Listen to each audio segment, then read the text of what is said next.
Carol,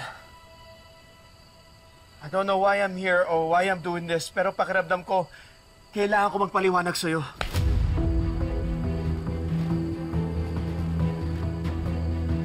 Kapal ng mukha mo. All this time, galit na galit ka sa akin dahil sa sekreto ko.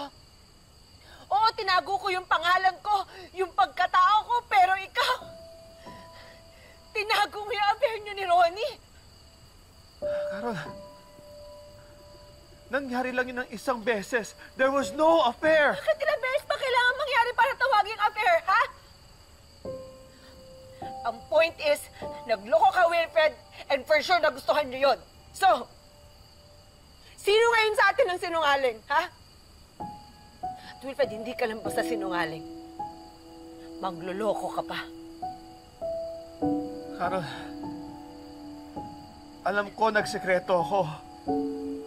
Pero ikaw, Carol, kahit kailan hindi kita niloko, maniwala ka sa akin. Ako maniniwala sa'yo. Wilfred, ginawa mo rin to sa una mong asawa. Kaya nga naglasing si Ma'am Joy nung gabing yun, di ba? Akala ko nakainom lang siya, kaya kung ano-anong pinagsasasabi niya, ngayon na-gets ko na. Napakasama ninyo ni Ronnie.